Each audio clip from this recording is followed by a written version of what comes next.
चलिए सभी बच्चे अपने अपनी प्रेजेंट करिए।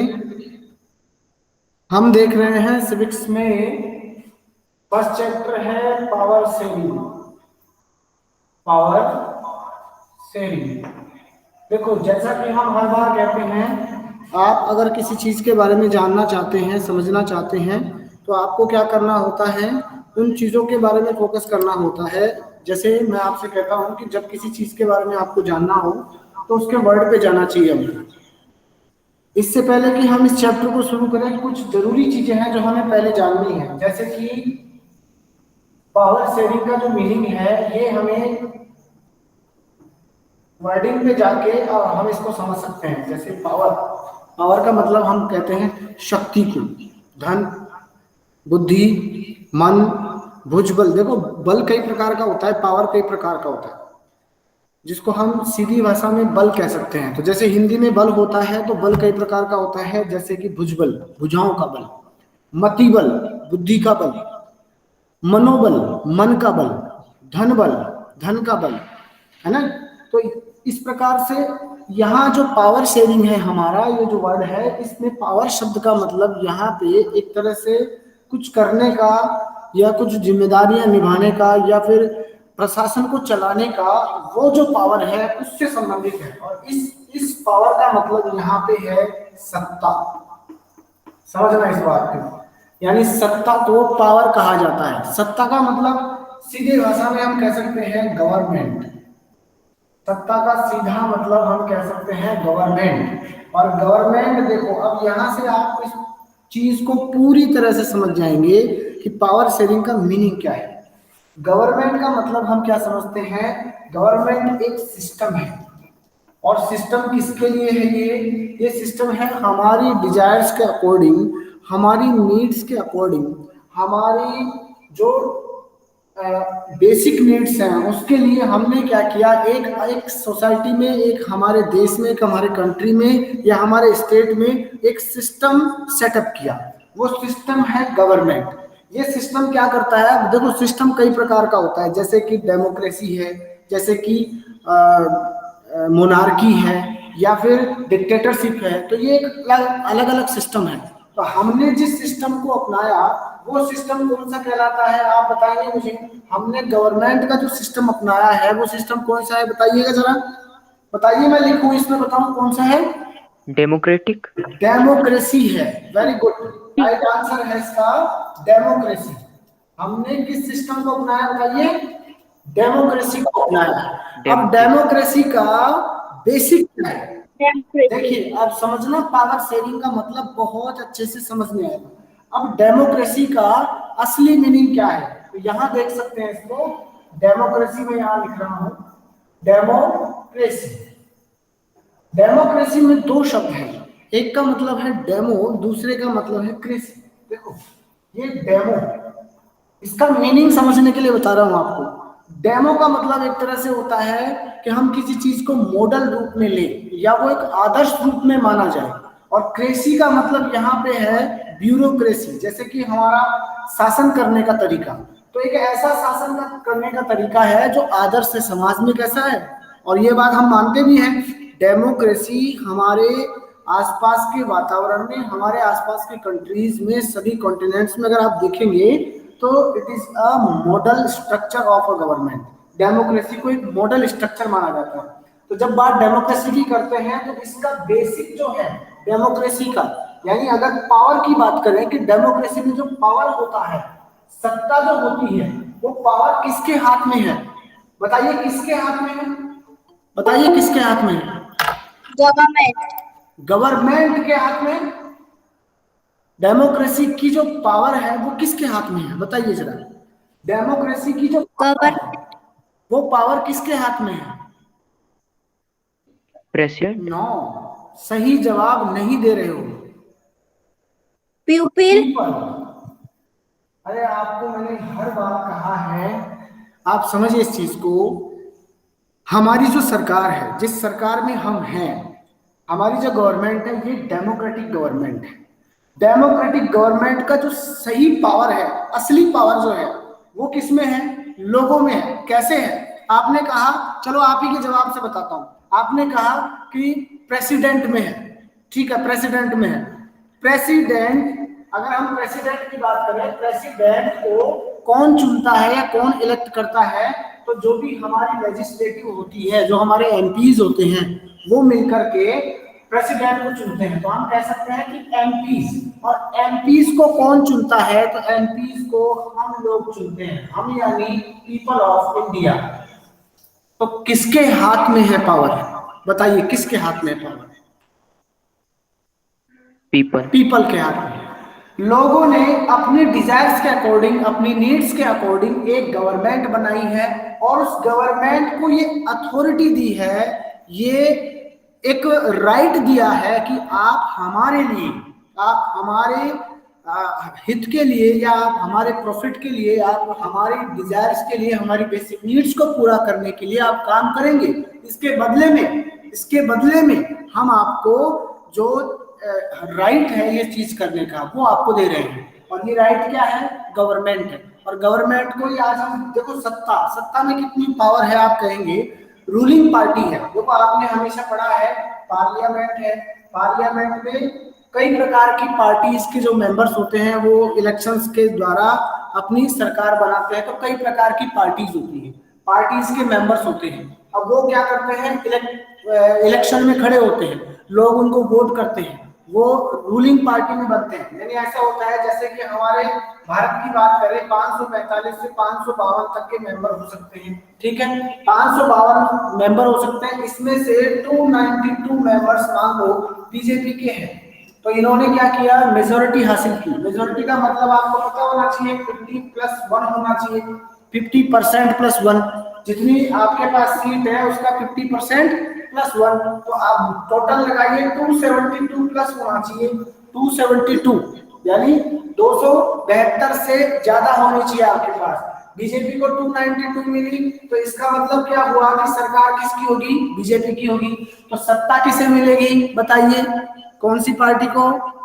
बीजेपी को, भारतीय जनता पार्टी को। यहाँ हम पार्टी पॉलिटिक्स नहीं कर रहे हैं, हम केवल ये समझ रहे हैं कि पावर शेयरिंग का मतलब क्या है। अब यहाँ पे जो पावर है वो किसको मिलता है?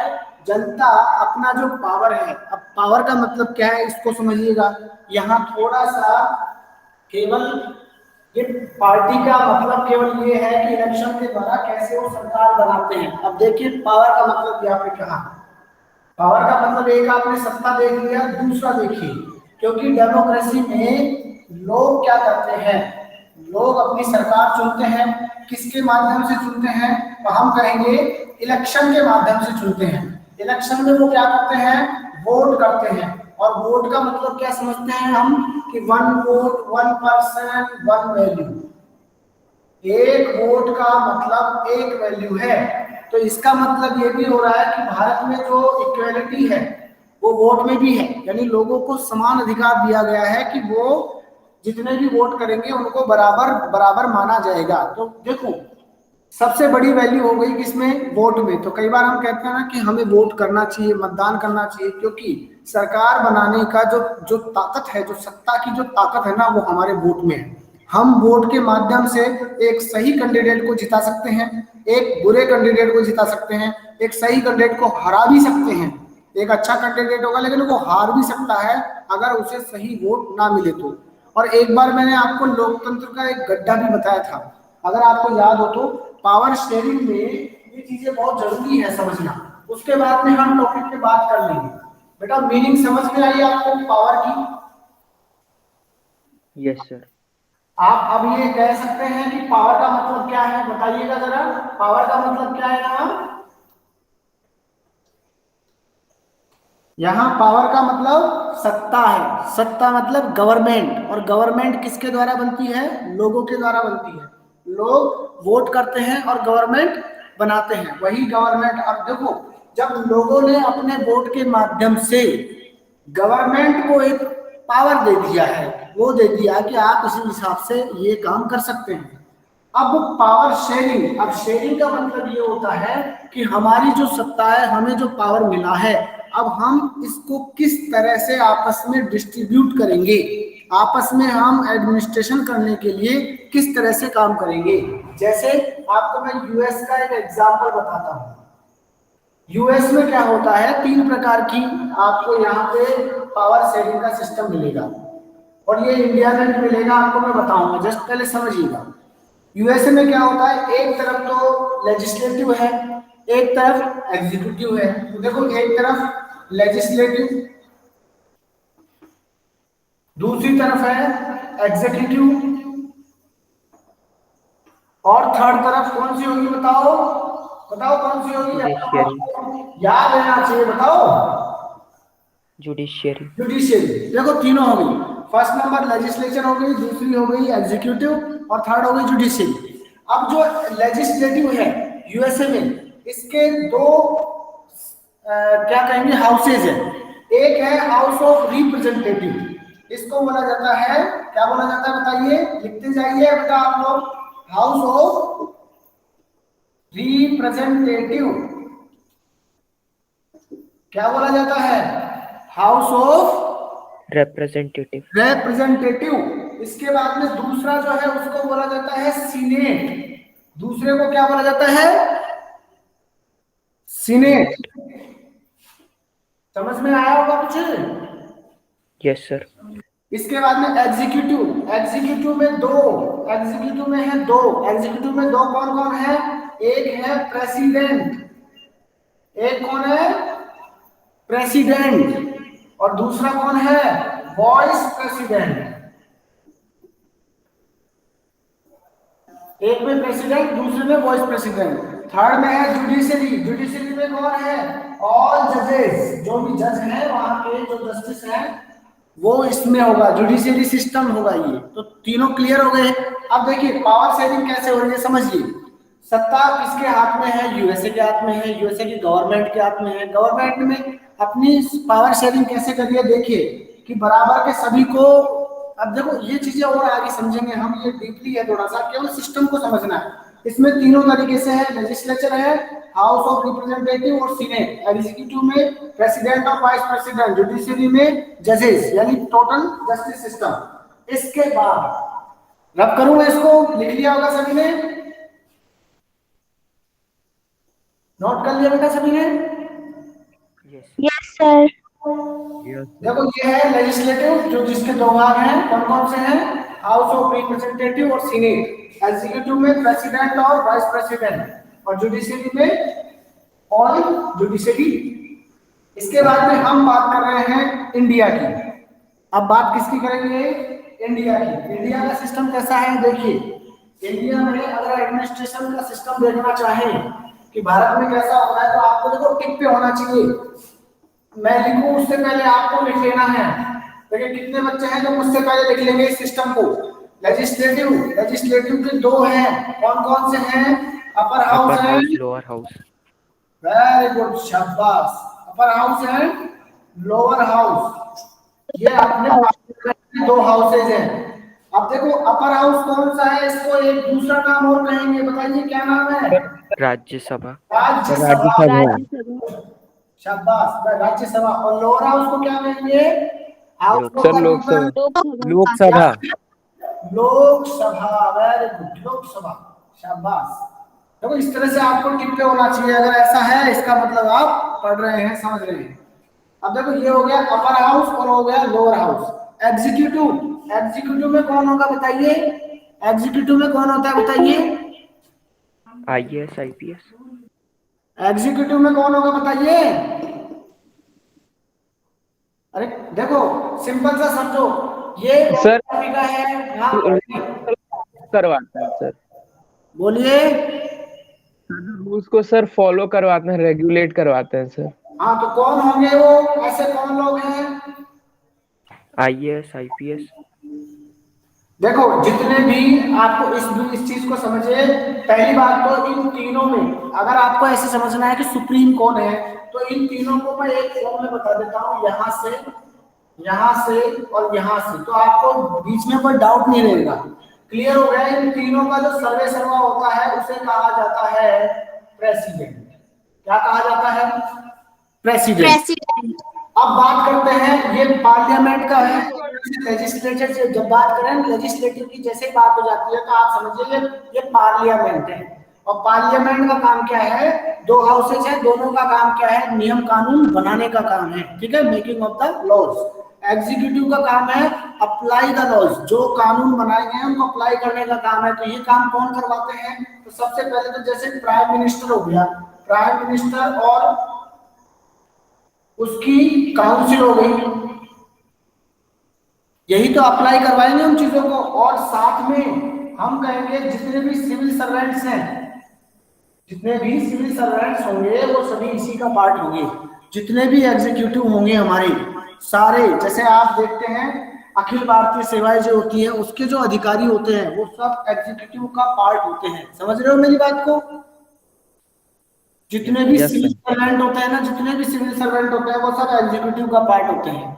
अब एक तरह से मंत्रिपरिषद और उनकी जो प्रधानमंत्री काउंसिल है ये भी उसी चीजों को फॉलो करवाता है। आपने देखा होगा कि दो प्रकार की एग्जीक्यूटिव होती है हमारी, दो प्रकार की कैसी होगी, एक तो होती है जो निर्वाचित होती है, एक होती है जो नियुक्त होती है। निर्वाचित कैसे, जैसे आप एक मिनिस्ट्री देखेंगे, आप एक एग्जांपल बता रहा हूँ, जैसे एक मिनिस्ट्री है, एक कोई सी मिनिस्ट्री को मान लेना, इसका जो हेड होगा ये पॉलिटिकल होगा। कैसा होगा, पॉलिटिकल हेड होगा। पॉलिटिकल हेड जो भी होगा उसे क्या कहा जाएगा, उसे मिनिस्टर कहा जाएगा। क्या कहा जाएगा उसको, मिनिस्टर कहा जाएगा। लेकिन जो एक तो पॉलिटिकल हेड हो गया, एक हो गया एग्जीक्यूटिव, यानी एक गवर्नमेंट सर्वेंट भी होगा, ये तो इलेक्टिव है, वो क्या होगा, वो सिलेक्टेड होगा या अपॉइंटेड होगा। तो जो भी अपॉइंटेड होगा तो वो कैसा होगा, वो एडमिनिस्ट्रेशन का होगा। तो एडमिनिस्ट्रेशन से होगा, उसे क्या कहा जाएगा, उसे कहा जाएगा सेक्रेटरी। क्या कहा जाएगा उसको, सेक्रेटरी। सेक्रेटरी। तो आप हमेशा देखना जो भी मिनिस्ट्री होती है उसके दो हेड होते हैं। एक हेड कौन होता है, एक हेड होता है उसका पॉलिटिकल हेड होता है जो मिनिस्टर होता है, और गवर्नमेंट का जो हेड होता है, गवर्नमेंट की तरफ से जो हेड होता है वो गवर्नमेंट का एम्प्लॉय होता है। ध्यान रखना, ये मिनिस्टर जो होता है ये परमानेंट नहीं होता है, मिनिस्टर परमानेंट नहीं है, मिनिस्ट्री भी परमानेंट नहीं है। कई बार मिनिस्ट्रियां बंद कर दी जाती है, हटा दी जाती है, या कुछ नई मिनिस्ट्री बना दी जाती है, उसका नाम बदल दिया जाता है। कई बार मिनिस्टर दूसरे आ जाते हैं, परिवर्तित हो जाते हैं, है ना, लेकिन पोस्ट अस्थायी हो जाती है। कई बार देखते हैं हम कि किसी मंत्री का पद समाप्त कर दिया जाता है, पोर्टफोलियो ही खत्म कर दिया जाता है। लेकिन ऐसा यहाँ नहीं होगा, मिनिस्ट्री में आपको सेक्रेटरी का पद जरूर मिलेगा आपको। ये सरकारी भर्ती, ये परमानेंट भर्ती है, जब तक वो रहेगा पोस्ट तब तक वो वहां रहेगा। ठीक 5 साल बाद में मिनिस्टर चेंज भी हो जाता है, आप जानते हैं, ऐसा यहाँ नहीं है सेक्रेटरी के साथ, वो 5 साल बाद में चेंज नहीं होगा। समझ में आ गई होगी एग्जीक्यूटिव का मतलब? Yes sir. क्लियर? अगर प्राइम मिनिस्टर और काउंसिल की बात करें तो ये भी आप हमेशा परमानेंट समझे इसको, क्योंकि प्राइम मिनिस्टर हमेशा रहने वाला है। जैसे आपको पता होगा पहले योजना आयोग था, सुना था आपने, योजना आयोग 26 जनवरी 1950 को योजना आयोग की स्थापना हुई थी, प्लानिंग कमीशन। सुना है आपने प्लानिंग कमीशन का नाम? प्लानिंग कमीशन को हटा करके अब नीति आयोग बना दिया गया है। पहले उसका नाम प्लानिंग कमीशन था, अब उसका नाम नीति आयोग बना दिया गया है। पहले वो टॉप टू बॉटम था, उसका जो तरीका था, अब वो बॉटम टू टॉप हो चुका है, यानी अब वो निचले स्तर से शुरू होकर के आगे से प्लानिंग बनती है। अब ये इसका मैं एग्जांपल क्यों दे रहा हूं, योजना आयोग का एक परमानेंट चीफ बना दिया गया है कि प्राइम मिनिस्टर जो भी होंगे वो उसके चीफ होंगे। तो क्या प्राइम मिनिस्टर जो रहने वाला है, क्या वो व्यक्ति रहेगा तब तक वो पोस्ट है? नहीं, वह पोस्ट परमानेंटली है। जो भी प्रधानमंत्री होगा वह उसका अध्यक्ष अपने आप बन जाएगा। जैसे राज्यसभा, राज्यसभा की खास बात बताओ क्या है? राज्यसभा की खास बात बताएंगे आपको, अगर याद हो तो पता है आपको? राज्यसभा का जो सभापति होता है, जो उसका चीफ होता है, जो पर्सन होता है, पीठासीन जो होता है, जो उस पे कुर्सी पे जो बैठता है उसको चेयरपर्सन बोलते हैं, वह उपराष्ट्रपति होते हैं। और उपराष्ट्रपति राज्यसभा के लिए जो बनते हैं वो उपराष्ट्रपति पद को एक अधिकार दिया गया है। अगर हम कहें कि क्या राज्यसभा के सभापति के लिए इलेक्शन होता है, तो नहीं होता है। क्यों नहीं होता है? क्योंकि उपराष्ट्रपति स्वतः ही उसके अध्यक्ष बन जाते हैं। बेटा समझ में आई मेरी बात, मैं क्या समझाना चाह रहा हूँ? Yes sir. ठीक है। यस एक चीज तो आपको यहाँ से समझ में आ गई होगी, पावर शेयरिंग का मतलब। चलिए एक एग्जांपल और दिखाता हूँ आपको मैं पावर शेयरिंग का। और पावर शेयरिंग का एग्जांपल आप समझिएगा इस चीज को भी। जैसे ये कोई कंट्री है, कोई सा भी कंट्री मान लीजिए, ये हम किसी एक कंट्री की बात कर रहे हैं। इस एक कंट्री में अलग अलग धर्मों के लोग रहते हैं, अलग अलग जनसंख्या। आराम से समझिएगा, छोटा सा एक एग्जांपल है जिससे आपको ये समझ में आएगा। अगर मान लो मैं इसमें फर्स्ट, सेकंड और थर्ड कैटेगरी समझ लूं कि इसकी जो 100% पॉपुलेशन है उसमें से थर्ड कैटेगरी हमने डिवाइड कर दी। एक में हमने 30% समझ लिया, एक में हमने 20% समझ लिया और बाकी एक्स्ट्रा हमने 50% समझ लिया।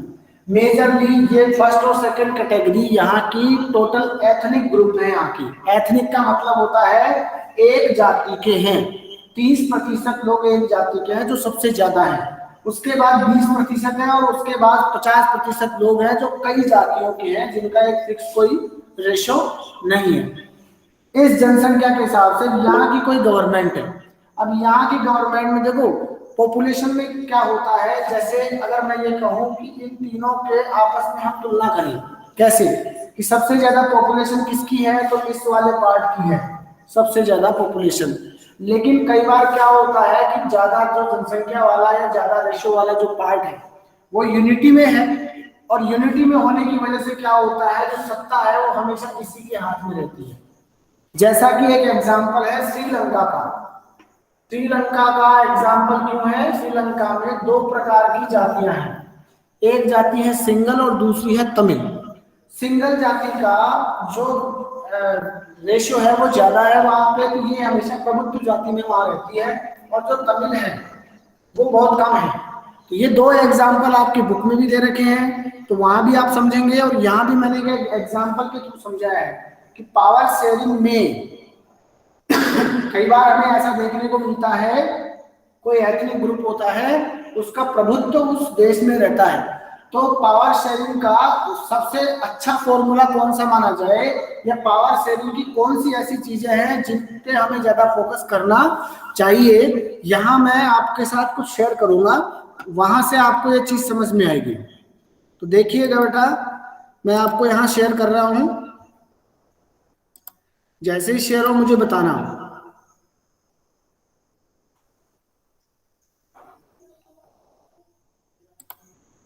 देख पा रहे हो सब लोग? Yes sir. Yes sir. Yes sir. देखिए पावर शेयरिंग है, पॉलिटिकल साइंस का ये क्लास 10th का चैप्टर है। बहुत इजी है, बहुत इजी है। मैंने आपको उससे पहले बेसिक चीजें आपको समझा दी है, केवल इसलिए समझाई है ताकि इसकी बेसिक टर्म आपको समझ में आए, और अब आ जाएगी समझ में। देखिए बेसिक टर्म क्या क्या है, हम पढ़ के देखते हैं इसको। Ethnic, it means relating to a population subgroup with a common national और कल्चरल ट्रेडिशन। देखो सिंपल सी बात है, एथनिक का मतलब क्या होता है, वो ग्रुप है जो एक कल्चरल कॉमन चीजें एक साथ रखता हो। कोई ट्रेडिशन है, कोई सीधा सा मतलब हम किसी जाति से मान सकते हैं, कोई एक संस्कृति को मानने वाले लोग, जो एक कॉमन चीज उनके बीच में होती है, तो उसे हम क्या कहेंगे, बताइए क्या कहेंगे उसको?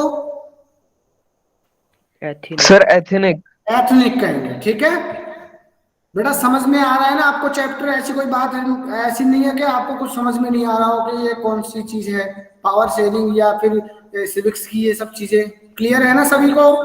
प्रॉब्लम है कोई? Yes sir. कंटिन्यू करूं मैं इसको?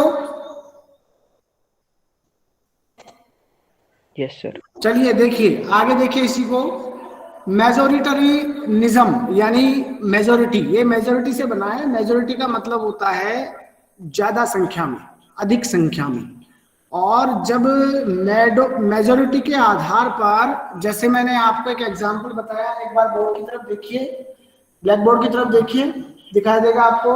मैंने जहां आपको एक एग्जांपल बताया कि फर्स्ट ग्रुप है 30% इसका रेशियो है, सेकंड है 20% है, थर्ड है 50% है, 50% होने के बाद भी इसको हम बहुसंख्यक नहीं कह सक रहे हैं। क्यों नहीं कह रहे हैं? क्योंकि इनमें वो यूनिटी नहीं है, जबकि आपको क्लियर पता है कि बहुसंख्यक ये है। लेकिन अगर किसी एक ग्रुप की यूनिटी है और एक ग्रुप की अगर मेजोरिटी है तो वह उसका प्रभाव सत्ता पर पड़ता है, उसका प्रभाव पावर शेयरिंग पर पड़ता है। अब यहां समझिए, it means a belief that the majority community should be able to rule a country in a whichever way it wants। अब इसका मतलब क्या है?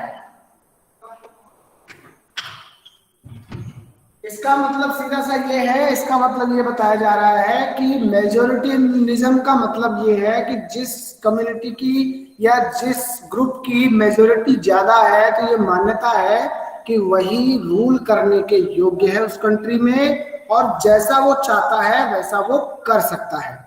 By disregarding the wishes and needs of the minority. Disregarding का मतलब उनको भी ध्यान में नहीं रखते हुए, किनको? कि जो लोगों की इच्छाएं हैं उनका भी ध्यान नहीं रखें, और जो माइनॉरिटी के लोग हैं, जो कम लोग हैं, उनके ऊपर भी ध्यान ना दिया जाए।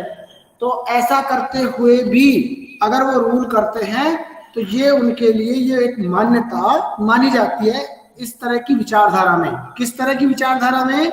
बहुसंख्यकवाद में। क्या कहेंगे? मेजोरिटेरियनिज्म या फिर बहुसंख्यकवाद। ठीक है, आगे देखिए, civil war, a war between citizen of the same country. Civil का मतलब होता है नागरिक। सिविल का मतलब क्या होता है बेटा? नागरिक। और वॉर का मतलब आप जानते हैं, लड़ाई झगड़ा युद्ध। तो जब नागरिक आपस में एक दूसरे से लड़ाई करते हैं तो उसे कहा जाता है civil war. Prudential, prudential that means being careful and avoiding risk. बहुत ज्यादा जब व्यक्ति सावधान हो जाता है और खतरों से दूर रहना शुरू करता है तो इसे कहा जाता है प्रूडेंशियल। नेक्स्ट देखिए, moral, concerned with the principles of right and wrong behaviour. Moral मतलब एक तरह से हम कहेंगे कि हम एक सैद्धांतिक जीवन जिए। हम जब अधिकारों की, नियमों की, इनकी बात करें और उन्हीं के बेस पे अपने व्यवहार को ढालें। और गलत बिहेवियर, देखो क्या होता है गलत बिहेवियर किसे कहेंगे हम? गलत बिहेवियर का सीधा सा मतलब है कि जो किसी के लिए हार्मफुल हो, किसी के लिए नुकसानदायक हो कोई चीज, तो वही तो हम कहेंगे गलत बिहेव है। अच्छा बिहेव किसे कहेंगे? जो हमारे लिए भी बेहतर हो और किसी और के लिए भी बेहतर हो, तो उसे हम कहेंगे well behave, concern with the principle of right and wrong behaviour. ठीक है, नेक्स्ट देखिए, इसमें हम एग्जाम्पल पढ़ते हैं दो कंट्रीज का। फर्स्ट है बेल्जियम एंड सेकंड है श्रीलंका। बेल्जियम एक छोटा सा कंट्री है, आप देख पा रहे होंगे, नीदरलैंड, जर्मनी, इधर से लग्जमबर्ग, इधर फ्रांस, ये इसके पड़ोसी देश है। बेल्जियम के बारे में क्या बताया जा रहा है, पढ़िएगा। Belgium is a small country in Europe which shares its border with France, Luxembourg, Germany and the Netherlands. Economic development benefits reached to Dutch speaking later as compared to French speaking। अब यहाँ पे जो economic development हुआ है वो Dutch लोगों का ज्यादा हुआ है एज कंपेयर टू फ्रांस बोलने वालों का। एथनिक कंपोजिशन ऑफ बेल्जियम, अब बेल्जियम में जो जातीयता है उसको देखिए। जो वेलोनिया रीजन है उसमें 40% है और 59% है फ्लेमिश रीजन। ठीक है, क्या है इसको हम और आगे थोड़ा सा देखेंगे तो वहां आपको ये समझ में आएगा। नेक्स्ट देखिए, इसमें ब्रुसेल्स जो है वो बेल्जियम की कैपिटल है। इसमें जो डच बोलने वाले हैं वो 20% लोग हैं और फ्रेंच बोलने वाले 80% लोग हैं। अभी हमने जस्ट क्या देखा कि डच बोलने वाले जो लोग हैं उनका इकोनॉमिक डेवलपमेंट अच्छा हुआ है, जबकि फ्रेंच बोलने वाले लोगों का इकोनॉमिक डेवलपमेंट कम हुआ है।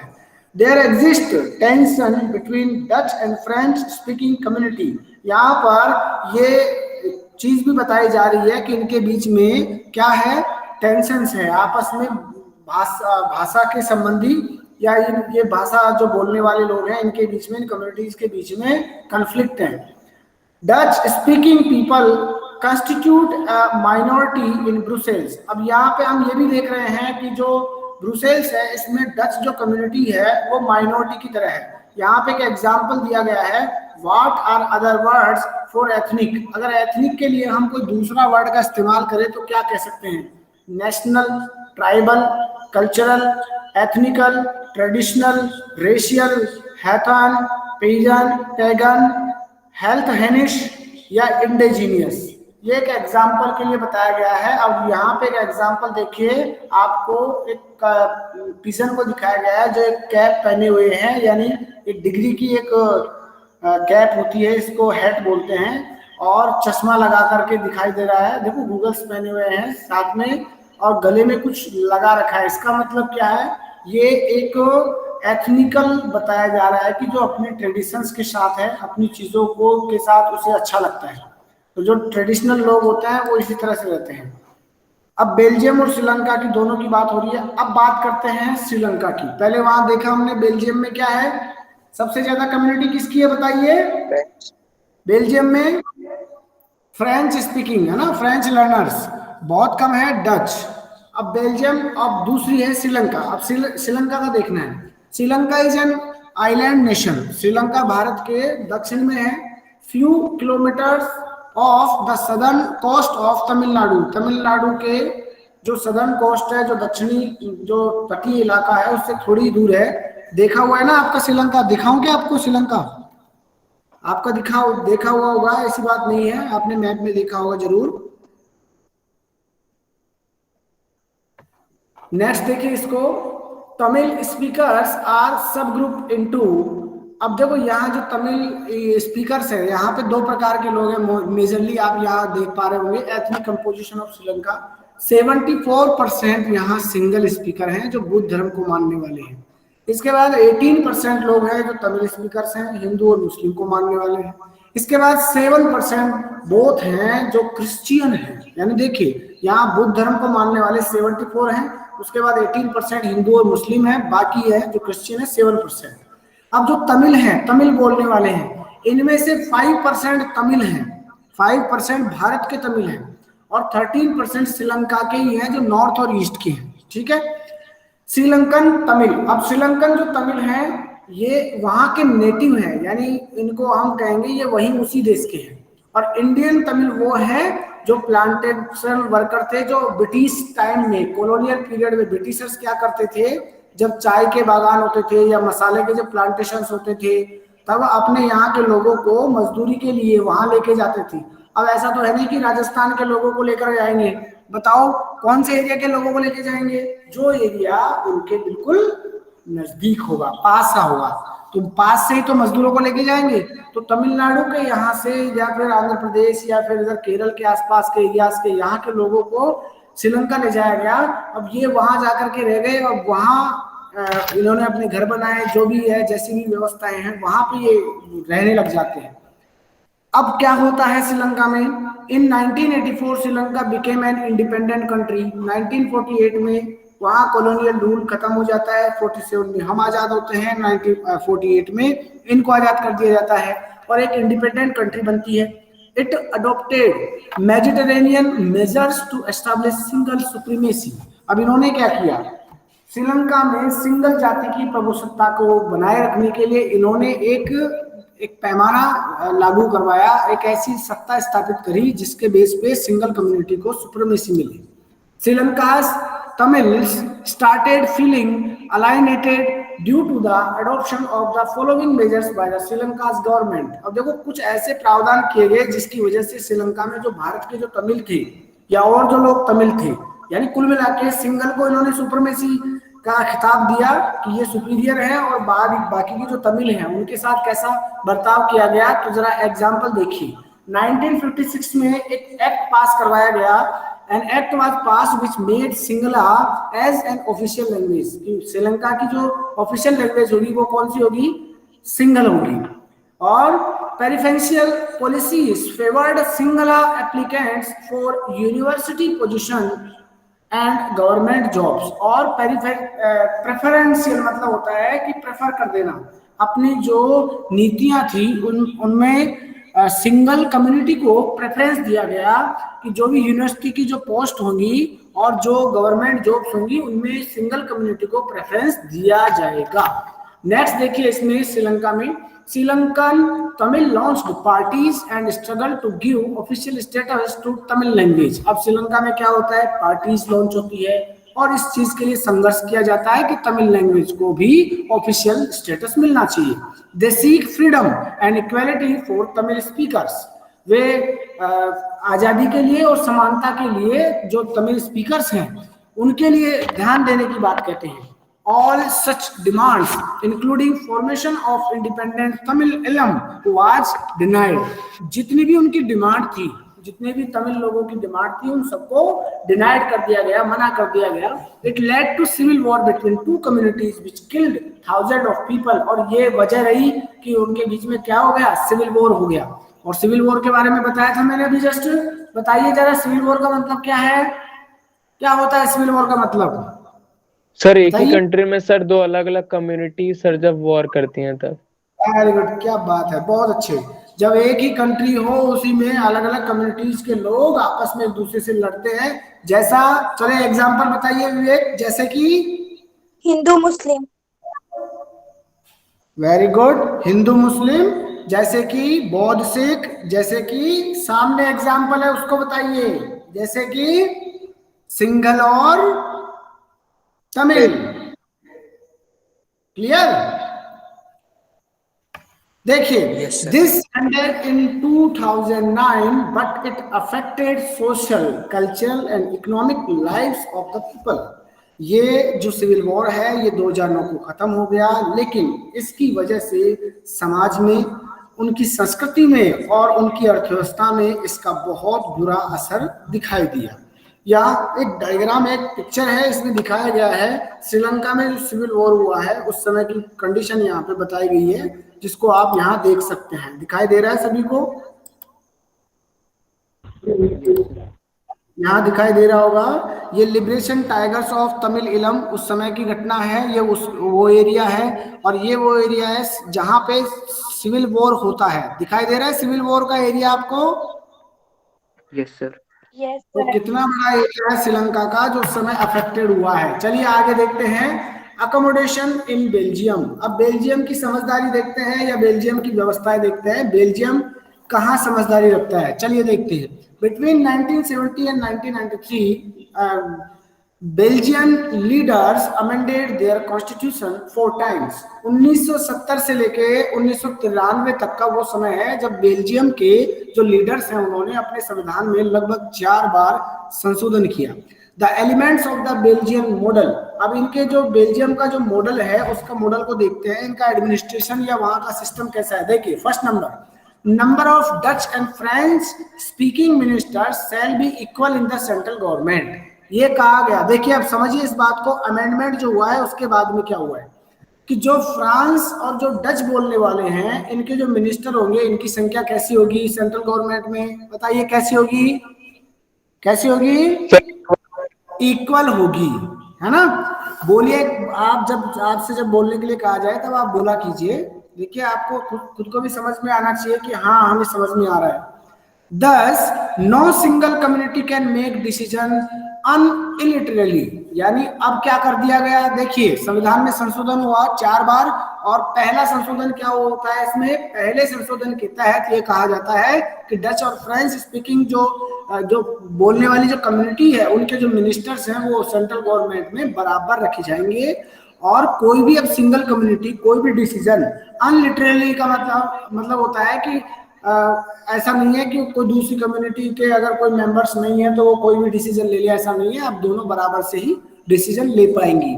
दूसरा अमेंडमेंट क्या होता है, the state governments are not subordinate to the central government. अब जो स्टेट गवर्नमेंट है ना वो सेंट्रल गवर्नमेंट के अंडर में काम नहीं करेगी, अब उसके अधीनस्थ नहीं रहेगी। स्टेट गवर्नमेंट अपनी अलग तरह से सरकार बना सकती है। Third, Brussels has a separate government in which both the communities have equal representation।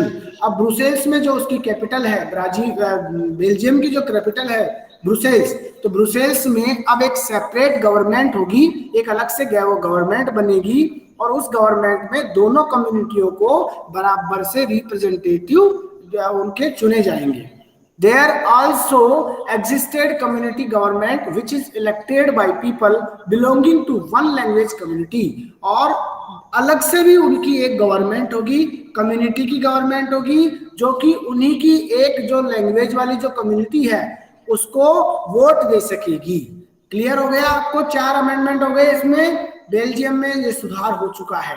अब देखो बेल्जियम में ये एक एग्जाम्पल बताया गया है कि किस तरह से पावर शेयरिंग है वो डिजायरेबल है। क्यों है डिजायरेबल? तो 2 पॉइंट है, फिर इस क्लास को खत्म करेंगे, इसको पूरा खत्म करते हैं। देखिए, why power sharing is desirable. Desirable का मतलब होता है कि क्यों जरूरी है या क्यों होनी चाहिए power sharing. First, prudential reason. अब पहले कुछ ऐसे रीजन हैं। Power sharing helps to reduce the possibility of conflict between social groups. अगर पावर शेयरिंग होगी, सत्ता बराबर में बटी होगी, सत्ता की साझेदारी बराबर होगी, तो आपस में जो सोशल ग्रुप्स हैं उनके बीच में जो संघर्ष करने की जो दर है या जो संभावना है वो क्या हो जाएगी? कम हो जाएगी, और इसमें ये हमारी मदद करेगा। इसलिए हमें पावर शेयरिंग जैसी चीजों का जैसे थॉट्स का, आइडियाज का इस्तेमाल करना चाहिए। और पावर में जैसे सत्ता है, सत्ता की साझेदारी सभी बराबर की कम्युनिटीज में, बराबर के लोगों में होनी चाहिए। इससे आपस में अच्छे रिजल्ट आते हैं। Prudential reasons suggest that it brings better results. और ये जो कारण हैं, ऐसे कारण हैं, सैद्धांतिक कारण हम इनको बोल सकते हैं। इनके अगर इस्तेमाल से कम्युनिटी में अगर प्रॉस्पेरिटी आती है या अगर खुशहाली आती है तो ये देश के लिए अच्छा है, उस कम्युनिटी के लिए अच्छा है। दूसरा है इसमें मोरल रीजन। अब मोरल रीजन क्या है? Power sharing is the spirit of democracy. जैसा मैंने आपको बताया, जैसा एक एग्जांपल देखा था हमने डेमोक्रेसी का, कि डेमोक्रेसी में जो पावर होता है वो किसके अंडर में होता है? एक तरह से लोगों के अंडर में होता है। तो ये एक आत्मा है, पावर शेयरिंग डेमोक्रेसी की आत्मा है। अगर मैं आपसे कहूं कि डेमोक्रेसी में से पावर शेयरिंग को निकाल दो, तो गवर्नमेंट के पास कुछ नहीं है, लोगों के पास वोट करने का अधिकार नहीं है, तो वो पावर भी नहीं है। लोगों के पास पावर भी नहीं होगा, एग्जीक्यूटिव के पास पावर नहीं होगा, लेजिस्लेचर के पास पावर नहीं होगा, जुडिशियरी के पास पावर नहीं होगा, तो पावर रहेगा किसके पास? फिर पावर रहेगा ही नहीं, उसे डेमोक्रेसी कहेंगे नहीं। कोई व्यक्ति में अकेले में भी पावर हो सकता है। अब जब व्यक्ति में कोई अकेले में पावर होगा तो वहां डिक्टेटरशिप हो जाएगी, डेमोक्रेसी थोड़ी रहेगी वहां। अगर किसी राजा या रानी में पावर हो जाएगा, अगर वो पावरफुल बन जाता है, तो वहां पे क्या हो जाएगा? मोनार्की हो जाएगी। और कहीं किसी को अध्यक्ष बना करके किसी को पावर दे दिया जाए, तो पावर कोई किताब थोड़ी है देने वाली। पावर एक हम कहेंगे कि सत्ता क्या है? सत्ता एक सिस्टम है। इस सिस्टम के थ्रू हम हमारा काम करते हैं। Democracy involves mutual decision. Democracy में क्या होता है? एक तरह से आपसी समझ होती है, आपसी निर्णय होते हैं, where people needs to be consulted on how they are to be governed. लोग खुद ये इच्छा रखते हैं, लोग खुद ये चाहते हैं कि हमारी सरकार किस तरह से बने, इस बारे में हमसे राय ली जानी चाहिए, हमारी भी उसमें राय होनी चाहिए। Moral reason suggest that it is very valuable. और मोरल रीजन जो आपने पढ़े हैं ये दोनों, अभी देखो हमने देखे हैं दोनों कि पावर शेयरिंग क्यों होनी चाहिए। तो पहला तो हमने क्या देखा कि जो कम्युनिटीज हैं उनके बीच में अगर आप कॉन्फ्लिक्ट कम से कम करना चाहते हैं तो हमें क्या करना चाहिए? पावर शेयरिंग करना चाहिए। दूसरा हमने क्या देखा कि डेमोक्रेसी अगर कहीं है तो ये उसकी एक आत्मा है। तो देखो यहाँ दोनों चीजें आपको दिखाई गई हैं। इसको और थोड़ा सा क्लियर समझ सकते हैं यहाँ से कि prudential reasons are based on careful calculation of gains and losses. Moral reason are based purely on moral considerations. These reasons, अब prudential की बात है, these reasons helps to reduce the possibility of conflict between social groups. Moral reason, these reasons are considered as the basic spirit of democracy. Prudential reasons में reservation of constituencies for minorities and women in India is a prudential reason. Moral reason में decentralisation and power in India is an example of moral reason. देखिए यहाँ पे दो चीजें और आपको नहीं देखने को मिली है कि अगर हम संविधान सभा के जो संविधान की जो इलेक्शन पे जो निर्वाचन क्षेत्र बनते हैं, जहां से लोग खड़े होते हैं, है ना, जहां से जो रिप्रेजेंटेटिव्स हैं जो इलेक्शन के लिए खड़े होते हैं, उसको बोलते हैं कंस्टिट्यूएंसी। तो कंस्टिट्यूएंसी में जो माइनॉरिटी के लिए जो आरक्षण दिया जाता है और दूसरा जो महिलाओं के लिए जो आरक्षण होता है वो एक तरह से प्रूडेंशियल रीजन में आता है। दूसरी तरह से जो डिसेंट्रलाइजेशन है, जो हमारा पावर है, पावर को हमने क्या कर दिया, डिसेंट्रलाइज कर दिया। कैसे किया? सेंट्रल गवर्नमेंट ने अपना पावर स्टेट को दे दिया, स्टेट ने अपना पावर डिस्ट्रिक्ट को दे दिया, डिस्ट्रिक्ट ने अपना पावर पंचायत को दे दिया, पंचायत ने अपना पावर फिर सरपंच को दे दिया, इस तरह से फिर सरपंच ने वार्ड पंचों को दे दिया या अधिकारियों को दिया गया। तो इस तरह से पावर शेयरिंग हो चुकी है। इस तरह से ये होती है पावर शेयरिंग, इसको हम कहते हैं सत्ता की साझेदारी। यहाँ देखो पावर शेयरिंग मॉडर्न डेमोक्रेसी, वर्तमान में एक मॉडर्न डेमोक्रेसी है। यहाँ देखेंगे आप, ये यूएस का दिखाया गया है आपको, शायद मैंने आपको पहले भी ये बता दिया है ना। ये है लेजिस्लेटिव, ये एग्जीक्यूटिव और ये जुडिशियल। लेजिस्लेटिव में कांग्रेस है, कांग्रेस के दो पार्ट है, हाउस ऑफ रिप्रेजेंटेटिव और सीनेट। दूसरा है एग्जीक्यूटिव, एग्जीक्यूटिव में कौन है, प्रेसिडेंट है और वाइस प्रेसिडेंट है, और जुडिशियल में कौन है, सुप्रीम कोर्ट। तो आपको शायद मेरे हिसाब से ये चीज अच्छे से समझ में आई होगी। लास्ट में एक ये स्लाइड है, forms of power sharing in modern democracy. आज के समय में मॉडर्न जो डेमोक्रेसी है इसके अलग अलग फॉर्म देखेंगे पावर शेयरिंग की।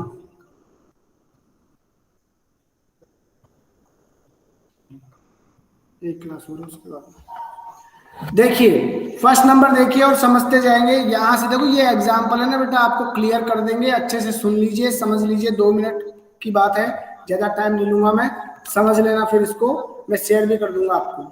Different organs of government, government के जितने भी ऑर्गन्स हैं अलग अलग हैं, जो हमने पढ़ लिए हैं, लेजिस्लेचर, एग्जीक्यूटिव और जुडिशरी। ये सभी क्या है, हमारे लिए एक तरह से पावर शेयरिंग का काम करते हैं। This is called horizontal. Horizontal क्यों कहते हैं इसको? एक तो होता है वर्टिकल, एक होता है हॉरिजॉन्टल, यानी यहाँ ऊपर से लेकर के नीचे तक सेम लेवल पे जितने भी हमारे बराबर के, देखो यहाँ पे लेजिस्लेटिव, यहाँ एग्जीक्यूटिव और यहाँ जुडिशरी, तीनों को बराबर इक्वली पावर मिलता है। ठीक है, अपनी जगह सब सुप्रीम है और एक बैलेंस बनाया जाता है आपस में, चेक एंड मेट वाला, कि आपस में एक दूसरे को डिस्टर्ब भी ना करें और अपने काम से काम भी रखें। तो एक दूसरे को कोई डिस्टर्ब भी नहीं करता, जैसे कि एग्जीक्यूटिव लेजिस्लेचर से कोई मतलब नहीं है और लेजिस्लेचर का जुडिशरी से कोई मतलब नहीं है, आपस में सबका काम अलग अलग है। लेकिन जुडिशरी का काम उन सबका ध्यान रखना भी है, तो वो भी अपना काम करती है, और जुडिशरी पे कंट्रोल भी लेजिस्लेचर का और उनका होता है,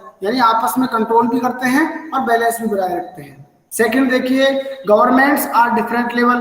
सबको पता है आपको ये कि डिफरेंट लेवल पे गवर्नमेंट होती है, जैसे कि स्टेट गवर्नमेंट, डिस्ट्रिक्ट गवर्नमेंट, हाँ, और सेंट्रल गवर्नमेंट। तो ये क्या है, ये पावर शेयरिंग ही तो है कि हमने सत्ता का हस्तांतरण कर दिया अलग अलग जगह, कि ताकि लास्ट लेवल तक के उस व्यक्ति तक वो चीज पहुंचे जो हम देना चाहते हैं। अब कई जगह देखा, जैसे बेल्जियम में क्या है, फेडरल सिस्टम बना हुआ है। जैसे आपने देखा बेल्जियम में क्या देखा था कि एक अमेंडमेंट हुआ था, उस अमेंडमेंट के तहत जो सेंट्रल गवर्नमेंट है अब उसके अंडर में सबऑर्डिनेट की तरह स्टेट गवर्नमेंट नहीं होगी, यानी सबऑर्डिनेट नहीं होगी, अब खुद सेल्फ डिपेंडेंट हो गई, खुद एक तरह से फ्रीली रूल कर सकते हैं।